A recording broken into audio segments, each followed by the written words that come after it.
আমরা বুঝতেই পারছি না ক্লাইমেট চেঞ্জ কি।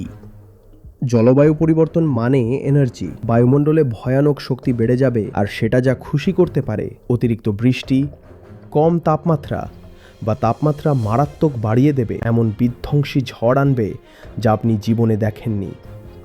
আর পরিস্থিতি সামলানোর মতো আপনার বাড়ি তৈরি নয়, এমনকি বিমানগুলোও ডিজাইন না। বিমানগুলো আকাশ থেকে পাথরের মতো টপাটপ খসে পড়বে। সবথেকে বিপজ্জনক হলো ফিডব্যাক সাইকেল শুরু হয়ে গেছে। সেটা কি?